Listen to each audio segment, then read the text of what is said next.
kwenye mwendelezo wa wiki ya Simba. Tumeizindua pale Ngorongoro tarehe 1 ya mwezi huu wa 8, na baada ya hapo kilichofuata ni mfululizo wa matukio ndani ya wiki hii ya Simba. Jumatatu tulikuwa na zoezi la kutoa damu, limekwenda vizuri. Tumepitisha malengo ambayo tulikuwa tumejiwekea na mpango wa damu salama walikuwa wameweka. Mwitikio ulikuwa ni mkubwa na tunamshukuru na kumpongeza Rais wa klabu ya Simba Mohamed Dewji kupitia taasisi yake ya Mo Dewji Foundation kwa kuamua kuweka zawadi kwa wale wote ambao watajitolea damu. Zawadi hile iligeuka kuwa motisha na watu wengi kuvutiwa zaidi, wakatoa damu na wakapata zawadi zao na lengo likafikiwa. Leo hii tuko kwenye boda tour. Tunapanda bodaboda watu wote, tunazunguka mji mzima wa Dar es Salaam kwa ajili ya kufikisha ujumbe wetu tuliokuwa nao. Tunauamsha tu mji, tunauchangamsha tu mji ili watu waweze kujua kuna tukio gani tarehe 8 ya mwezi wa 8. Kwa hiyo tunapopita barabarani na bodaboda zaidi ya 200 zikiwa zinapeperusha bendera ya Simba Sports Club, wakiwa wamevaa matisheti mbalimbali ya wadhamini wa Simba na bendera za Simba zikipepea na wakipiga honi, inaamsha mji na watu wanajua gani kinaendelea. Lengo letu watu waitambue Simba Day na wafanye maamuzi kuhusiana na Simba Day. Maamuzi ambayo mtu anatakiwa kufanya ni maamuzi ya kununua tiketi na kwenda kwenye tukio letu la wiki ya la Simba.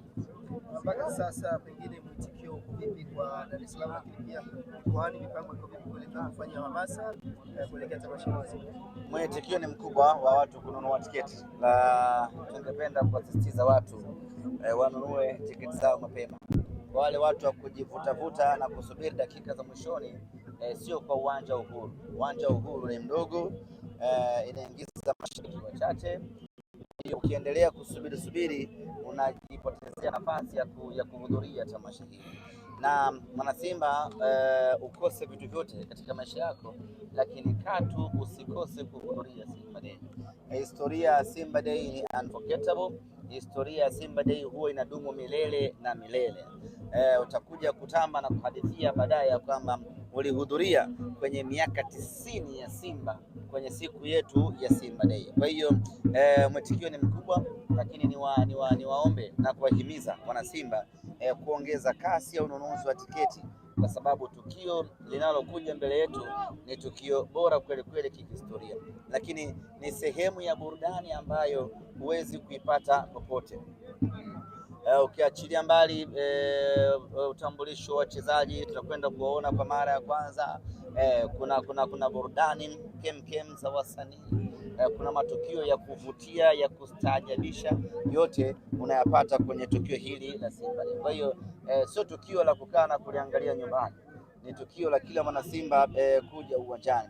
Kwa ubora wa Simba Day, tiketi ilipaswa kuwa imeshaisha mpaka hivi sasa, kwa sababu kuchelewa kuliona tukio hilo ama kukosa kuliona tukio hilo uwanjani, unakuwa umekosa kitu cha thamani kweli kweli kwenye maisha yako mwana Simba. Tutegemee surprise yote kuelekea Simba Day? Surprise zipo za matukio na mfululizo wa shughuli mbalimbali. Isingekuwa busara kustaja kwa sababu unakuwa umeua surprise yenyewe, lakini yale ambayo uliona mwaka jana, mwaka huu unakwenda kuyaona yakiwa bora zaidi. Yapo matukio mapya, yuko mpangilio mpya, burudani mpya, kila kitu ni kipi ambacho unakwenda kukiona siku ya tarehe 8. Wewe binafsi umekuwa ni mtu ambaye ukiingia kwenye tamasha la Simba Day na ubunifu tofauti. Msimu uliopita umeingia kama komando semaji.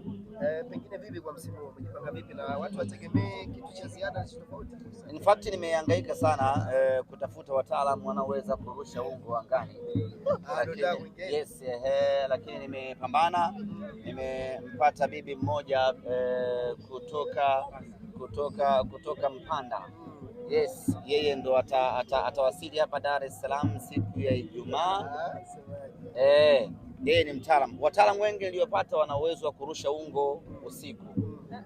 Sasa tukio letu sisi ni la mchana, kwa hiyo nikapata expert mmoja ambaye yeye ana uwezo wa kurusha ungo mchana. Kwa hiyo atawasili hapa Ijumaa, tutampokea Ijumaa hiyo tutafanya majaribio katika uwanja wa Uhuru. Tuone namna gani tunaweza tukakaa kwenye ungo watu wawili, tukapaa tukaingia pale watu wakashuhudia. Kwa hiyo nisingetaka kutangaza mapema namna gani nitaingia kwenye Simba Day, lakini nawatangazia tu kwamba nitaingia na ungo na tayari nimeshapata mtaalamu ama expert ambaye ataongoza huo ungo. Bado tupo kwenye majadiliano, tutumie ungo mmoja ama tutumie nyungo mbili, kwa maana kila mmoja akae na yake alafu aniongoze. Kwa hiyo hiyo ndio staili ambayo nitaingia nayo kwenye Simba Day, na tunaamini itakuwa ni staili ya kuvutia sana, ni staili ya kimaajabu. Tunajaribu kuja na vitu tofauti, tushakuja na ngamia, tushakuja na banana sijui ya komando, tushakuja na Masai. Sasa vitu vinaisha, na ubunifu unatakiwa kila siku uendelee. Kwa baada ya kuchakata mwaka huu tukasema no, hebu acha tuingie na ungo. Tunafanyaje sasa? Tukatafuta wataalamu tukapata, lakini wengi wakasuggest wao ni wataalamu wa usiku tu. Lakini baada ya kutafuta sana tukampata bibi mmoja kutoka Mpanda, akasema mimi mchana naweza nikaruka vizuri. Ahmed, kuelekea Simba Day umetangaza main artist ambaye atakuwa ni Alikiba. Maneno yamekuwa mengi kwamba kwa nini msanii anajirudia kila wakati. Hili limekaje kwa upande wako? Anajirudia kila wakati? Yaani kwamba kila Simba Day msanii anakuwa ni ile imekuwa ni tumeona comment nyingi za pengine ili kwako unalizungumziaje? Sasa waambie tuchagulie msanii ambaye ajirudie. Waambie wachagulie msanii ambaye ajirudie. Wakituletea msanii ambaye hajirudii tutamtumia. Pengine tutarajie nini kwa Alikiba? Pengine tunatarajia vitu vizuri kutoka kwake, tumeshuhudia jambo nzuri. Msimu huu yeye kama yeye pengine amejipangaje kwa hapa Buganda na Simba? Amejipangaje yeye atakuwa kwenye nafasi nzuri zaidi ya kuelezea. Lakini ninachofahamu ni kwamba kwanza kuimba kwenye Simba Day ni heshima kubwa sana ambayo kila mtu anatamani kuipata hiyo heshima. Ni platform ambayo ina uwezo wa kukufungulia kurasa nyingi kubwa za kiburudani. King Kiba msimu huu amejipanga vya kutosha sana. Ameshaimba Simba Day 2, lakini hii Simba Day ambayo anakwenda kuimba ndani ya miaka 90 ya Simba itakuwa ni ya kipekee sana. Kwenye upande wa performance ambayo ataitoa, lakini kwenye upande wa selection ya nyimbo ambazo ataimba safari hii. Kila mwana Simba ambaye ataingia uwanjani tarehe 8 na atamshuhudia Mfalme Alikiba akiimba, atashuhudia kitu cha tofauti sana kwenye performance ile, na kila mmoja ataridhika kwa ubora na kazi kubwa na nzuri ambayo Kiba ataifanya siku ya tarehe 8.